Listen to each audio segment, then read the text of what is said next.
Hey, welcome back. You didn't do a wardrobe change. Yeah, I did. Oh, you turned the hat around backwards. Uh-huh. Oh, my bad. But thanks for... I called you out. I didn't do a that. wardrobe change. We're back with our series on the 9 paradigm shifts.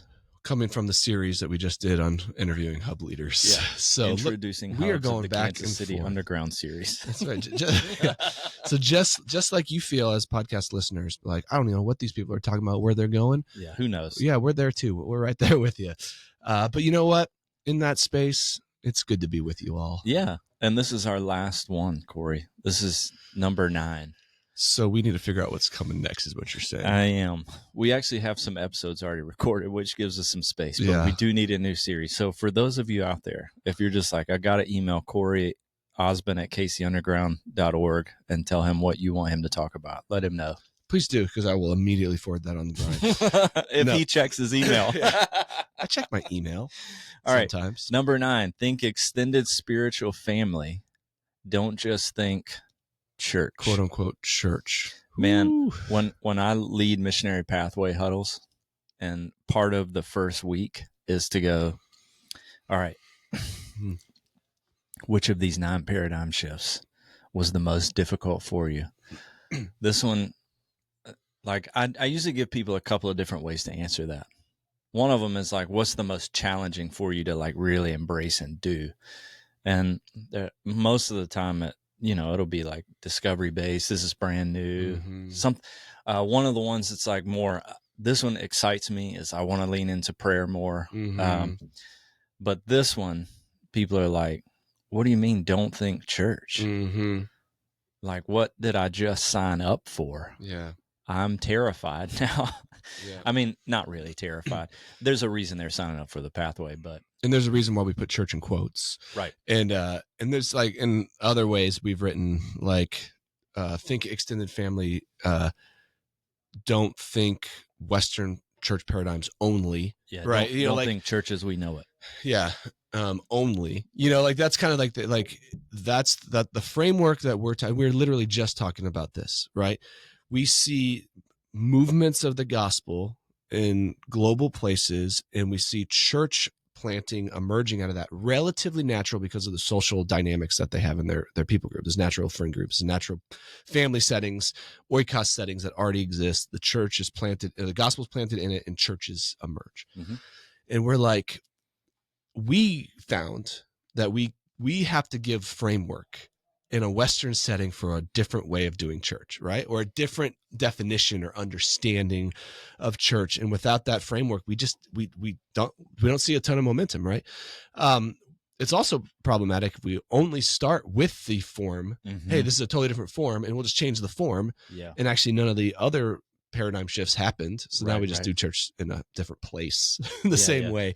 Right. So we're sitting in the tension here. This last paradigm shift is so important for movement, but it's not just a programmatic change. Mm-hmm. It's a whole shift. Yeah. Now we're in this whole new world. Yeah, that's good. I had a thought while you were saying that. But you're mesmerized. I was. Right. I was locked in. I know what it was. You were saying if we start with form, mm-hmm. which is actually where I want to go today. Like the notes that I made. We'll see what we get into here. If we start with the form, we will just bring in the old paradigm into a smaller form. Exactly. If we don't start with function, disciple making, and then discern what form do I need? Where should we gather? When should we gather? Mm-hmm. Why we should ask all the questions and not just immediately do church in a smaller way in a house with the same liturgy with one person always doing the leading. Yeah. Right. Yeah. And so I began to do some exploration, and the way I wanted to get around this topic is around this idea that Constantine has held our imagination captive. Are you taking that quote from Alan? I think so. It's in Metanoia. Okay. Yeah. I literally just had it on a slide Sunday. Oh, really? I'm going to pull it up. Keep talking. Yeah. So Constantine has held our imagination captive. Mm. What? Like? Can I read this that quote? Phrase is, yeah, please do. I'm going to read this quote from Alan Hirsch. I already had it up. I didn't remember where I got it from, actually. Yeah. I was just like, I am so captivated by this idea. Yeah. You see what I did there? Captivated. I see what you did there. I also have the screen that is in the way of the actual text. Okay. So this is Alan Hirsch from the book Metanoia. He says, we seem to prefer to cling to the old wineskins, even though we know they are inadequate to contain the new wine. Although we no longer live in Christendom, it appears when it comes to thinking about the church that Constantine is still the emperor of our imaginations. A profoundly non-missional paradigm, therefore, continues to hold the Western church firmly in its grip. To escape the innumerable traps of yesterday's logic enshrined in the Christendom paradigm and to faithfully negotiate the new territories we find ourselves in will require metanoia. There can be no dodging it. Yeah. So that's Alan saying. I mean, basically speaking, what you're saying is that Constantine is still the emperor of our imaginations. That's wild, bro. Unpack that for me, Brian. So this is the notes that I have. The moment church became an institution, a structure to manage, we lost something essential, which was church's family. So the question is, what if we're trapped in a vision of church that isn't what Jesus intended? So the way that we would unpack that, I suppose, is to go like before Constantine, the church was a grassroots movement. Like it was spreading from household to household to household to household. As we read that New Testament narrative, we explore the book of Acts. We see the gospel spread from household to household. We've talked about this on the podcast before. I'm not going to do a deep dive on it. But when it says from household to household, it means a group of 20 to 50 that all shared a vocation. Like the family unit was built around a vocation. The brickmakers, the carpenters, the silversmiths, whatever it is. And the gospel is spreading from one family vocation to another family vocation. But it's like it's changing a family. It's not changing the vocation. Like I still have to do the job, but like our family system is now different. Yeah. But these were tight family units of extended family, like grandparents, parents, children, cousins, aunts, uncles, the slaves of the household. Like they were all one. And there's this movement of, we are now disciples of the way, followers of Jesus, fully surrendered. Before Acts, though, right, Jesus gives us this better picture of who is my family. Yeah. Those that do the will of God. Yeah. But even before that, God has called out a family, right? So he's called out Israel, you're a family, I'm going to bless you. All the nations of earth will be blessed. And even before that, like the Genesis story is God creating a family. And the future for us is a family. And so it's this, this day that we're longing for where every tribe, nation, and tongue will be together as this big family of God. So anyway, the narrative, the biblical narrative we have is all about family. But the idea that Constantine has captured our imagination is like, there's this viral grassroots spread of the gospel across the Greco-Roman world. And we talk about this conversion of Constantine in 313 or whatever it is. And like good scholars will tell you, it wasn't that Constantine converted the Roman Empire and said, we're going to be a Christian nation now. He was just calling what is. It's like this way of this movement has taken over the Roman world. And so he was just going, well, we're a Christian nation because it just happened. But then there is a move of power gets a hold of it, and Constantine goes, I mean, I'm not citing sources here, but essentially like we're going to take our temples and these will be the church buildings now. And the gods the priests to those gods will now become the priests. And like when the church married the state and got in bed together, power took over, and we lost this family dynamic that our hearts are actually longing for. But culturally, we've been conditioned to go like, you're in charge. I'm going to trust, Mm-hmm. Anyway, man, Yeah. I went way too long there. No, it's good because there's definitely gonna be people listening to this. It's like Constantine, what the crap you talking about, right? Yeah. We're like, what is that? It was 4th century, early 4th century, first half of the 4th century, and like, when we saw Christianity move from this on the margins, families transform, martyrs in the face of persecution saying, no, Jesus is Lord, not Caesar, all this stuff that fueled movement. When that was kind of moved to the center, and it's actually you're gonna culturally benefit. Your status might be better now because you're a Christian. All that stuff, like you're poking at stuff, yeah. And so that changed the DNA. That changed the DNA of the early.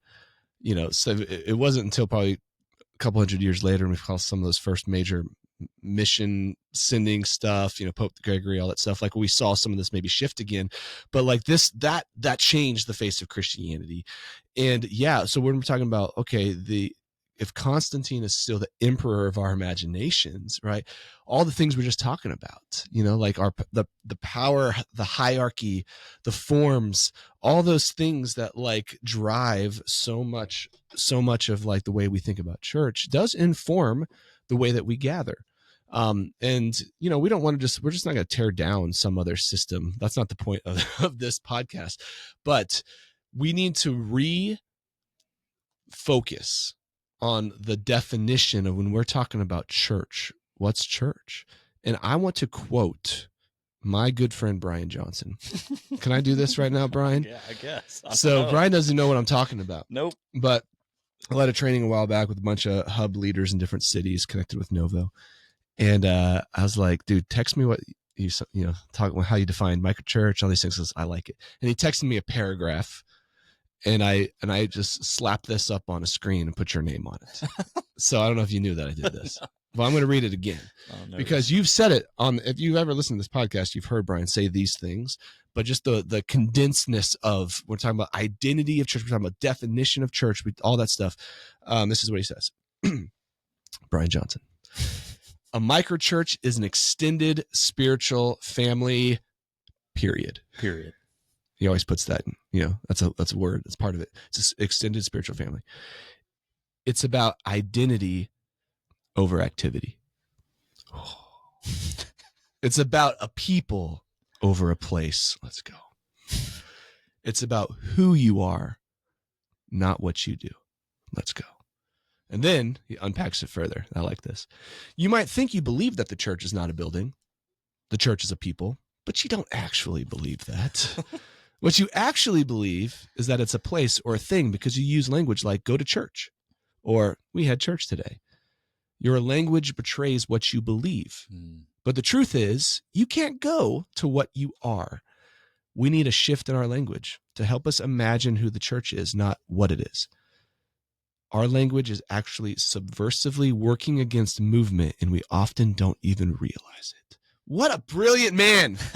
I'm pretty sure that was a compilation of a whole lot of other smart people's phrases. Totally. But we could spend the rest of this podcast unpacking that. We're not going to, but we'll probably reference it. Is again, the reframing of this conversation. And when we say think spiritual family, don't think just quote unquote church, is that we're thinking identity.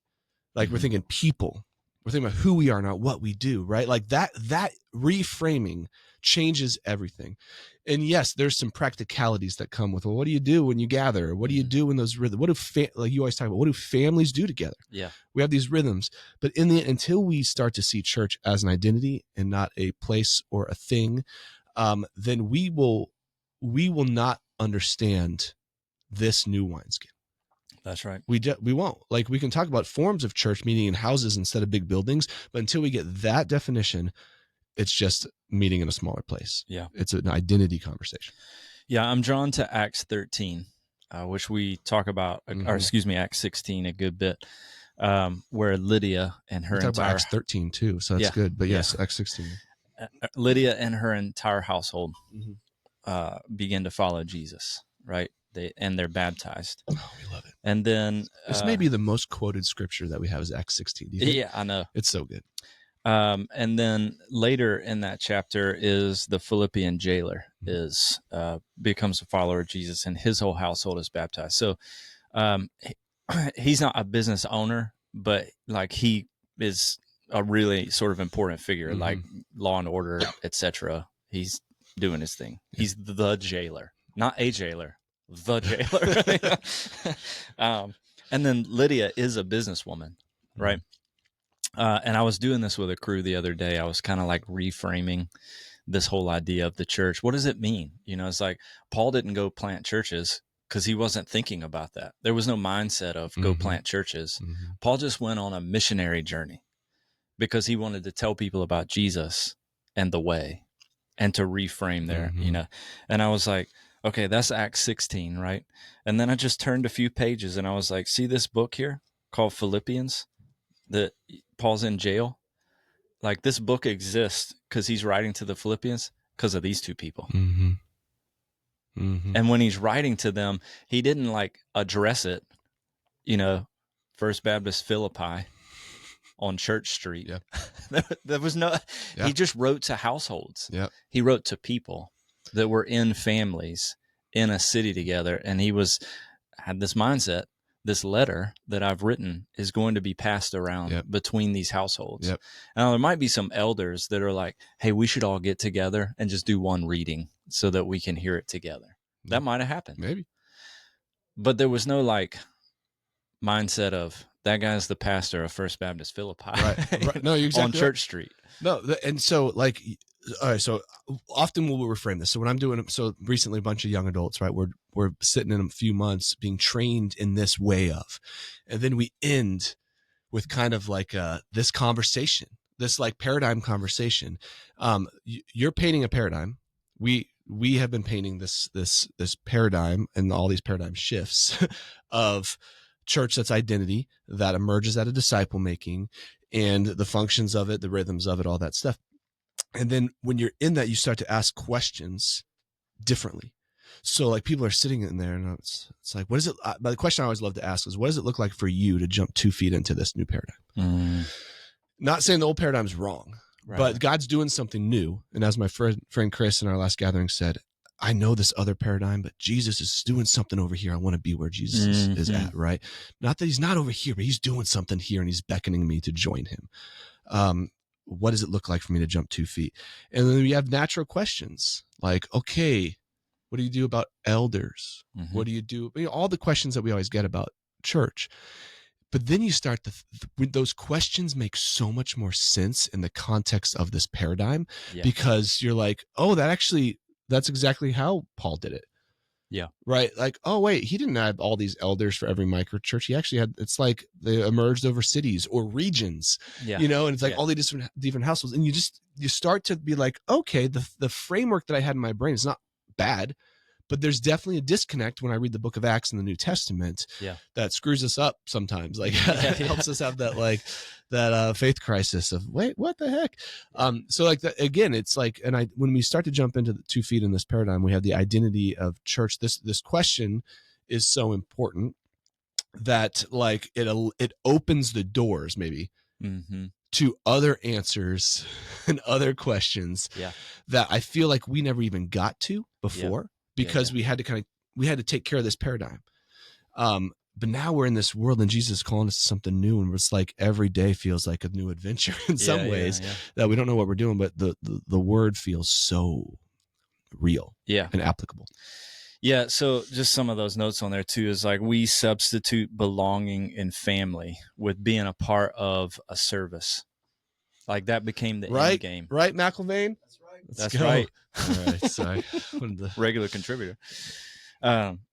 These are, again, some of the notes I was thinking through this as we were prepping for this is like I don't want to get into metrics and stuff, but like that's part of it. Is like something deep in our souls thinks that we're supposed to be, you know, we did it wrong if we didn't have the service and the gathering. And disciple making, maybe not disciple making, but discipleship became about like, I get the content rather than this. I'm in this family and we're on mission to transform. Like I think about Brandon that we interviewed that was on last week. You know, the way that they talked about Jeremiah 29 and like this family of disciple makers in independence that's like trying to transform the culture of independence. Like they need scripture. They need time in prayer, they need the churchy stuff, but it's integrated into the everyday stuff of life as they seek transformation and like heaven coming on earth. And like, that's a shift, and that you have to have family around you doing that.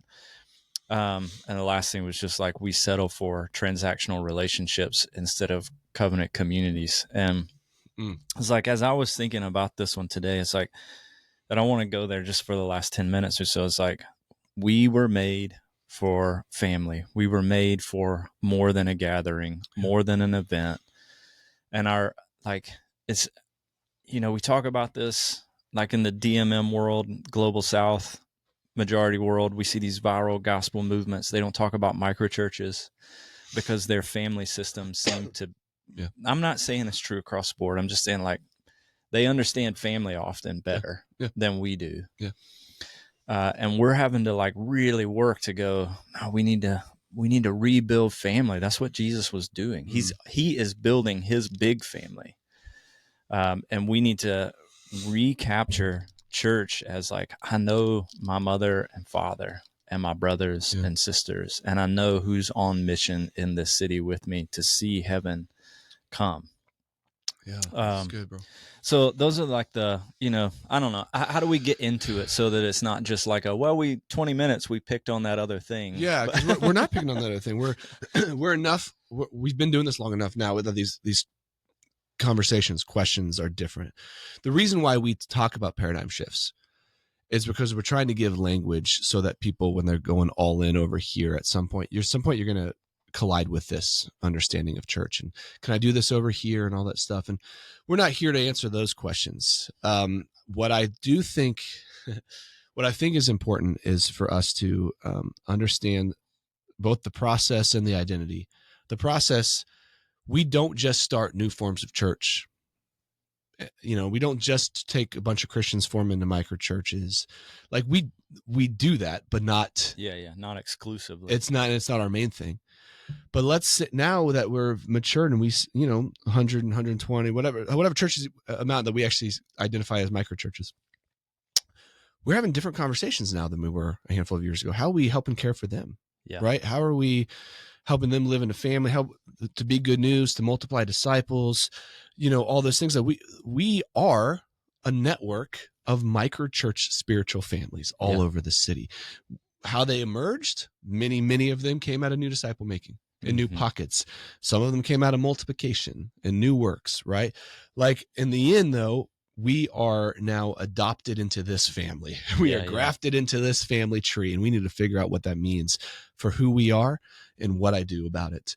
And so we have those conversations. We want people to understand within family settings their identity in Jesus, and that doesn't happen alone. Yeah. And that's a collision to the Western mindset that everything else we do is alone, even though we know it doesn't work and it leads to all this mental health, unhealth and brokenness.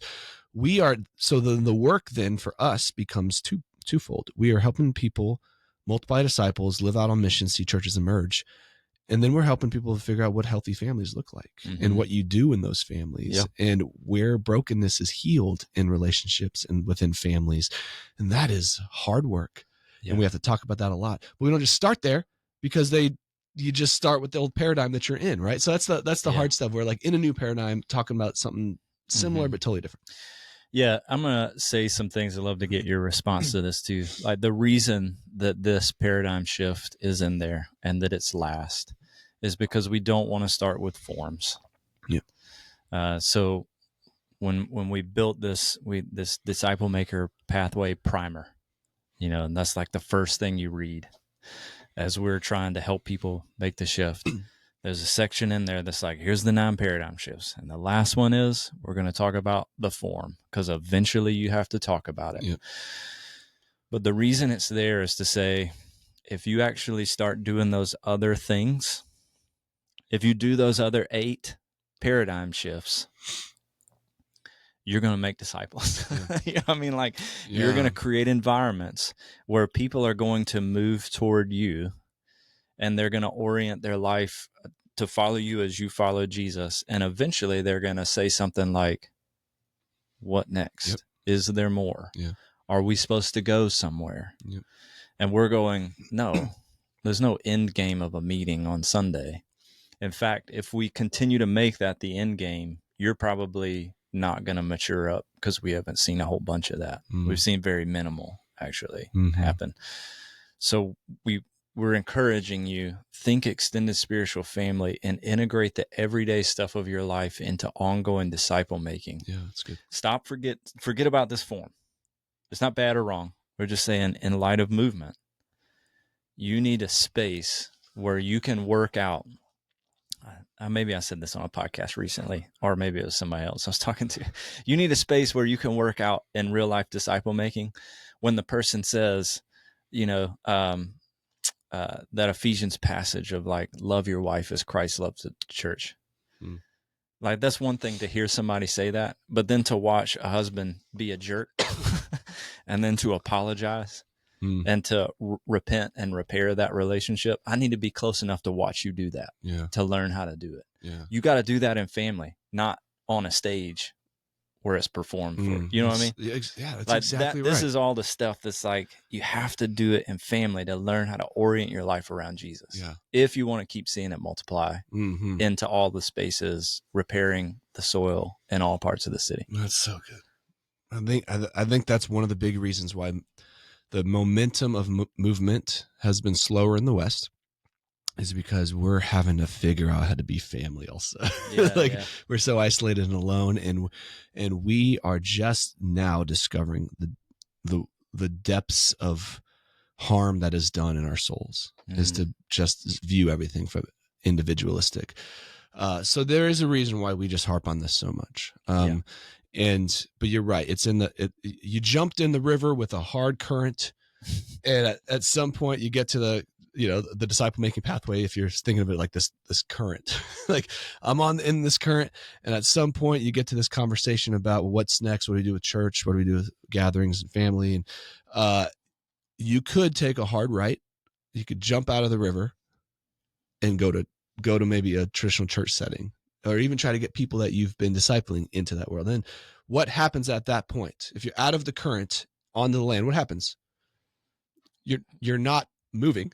Yeah. The analogy is, you're not in the current. Yeah. Like the analogy might break down of, is that good or is that bad? And in this particular example, I'm saying it's negative. Yeah. Yeah. Like, if we're in the current of movement and multiplication and disciple making, we take a hard right shift and we just go to this other paradigm, there's not going to be multiplication. I guess it kills momentum. Yeah. It kills multiplication. But what if in that spiritual family, they've come to know that, they've come to know disciple making in this form, in this way, then it's actually pretty natural for people to then go reproduce it in some level. Yeah. It might not feel as rapid and as fast because they found family and they don't want to leave family. So not everyone's like going to be ready to go and multiply disciple making immediately, like we often hear in movements. I don't know how true that is. A lot of them will, though, but some will. Yeah.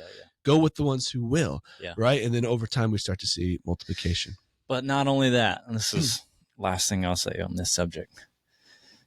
If it goes back to the idea of, like, if you looked at Jesus's life after 3 years, it's like this. Yeah. But after 300 years, it's the whole.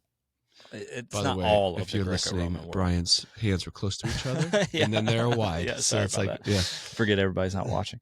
And it's like, I was just like, do this with your own family. Run everything through the lens of family, right? Like, if you were to look at my grandparents, it's like on each side, there's two here, there's two here, but then there were 3 kids in this one family and 4 kids in the other side. I'm thinking about my parents now, and then they had 3 kids, and then I had 5, my brother had 4, my sister had, what I'm saying? Like, it's like, and now they can all grow up and have their families. Yeah. Exactly. And so, just like we say this all the time, run everything through the lens of family. Yeah. And live this life with Jesus in light of family, because that's what he made us for anyway. Yeah.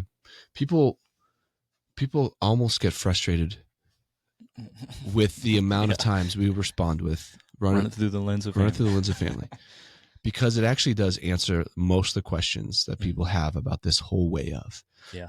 Run it through the lens of family. Yeah. What does a family do? Yeah. What does a family not do? How's a family think of themselves? Hey, Cory, what happens when things go off the rails? Well, what happens when things go off the rails in your family? Yeah. You have a conversation with Talk somebody. about it. We seek help. We seek other people's Hey, what happens opinions. when people burn out? Take a vacation. Stop for a bit. Yeah. What happens if people are sick? Go to the doctor. Like, right. Share meals together. Yeah. Like, run it through the lens of family. If we feel isolated, we're so busy. Okay, set apart Wednesday nights and have dinner together. Whatever, whatever it is, right? Like exactly, because that's what we got to think of. It's an identity, and until we get there, church is not going to make sense, or the paradigm of church that we have in our brain will be the dominant thing still in our brain. Yeah. But as it transitions to rediscovering truly church as an identity, not a thing, then, oh man, it can change everything, or at least help us know how to work harder for family. So I hope that these 9 shifts have been helpful. Right, talking about this, it's been helpful for me, and just even I think there are things that we've discovered talking through this that's like, oh yeah, or that has been something that we've learned in the last 6 years that we maybe wouldn't have if we did this, when we wrote these 9 shifts. That's right. 5-6 years ago, whatever. So it's been good, my friend. And now I'm excited to figure out what we're going to talk about next. Yeah. Next week, we'll have a podcast featuring Rich Robinson talking about his book, All Change. And then we'll be back with a new series in a couple weeks. Later. Whatever that is.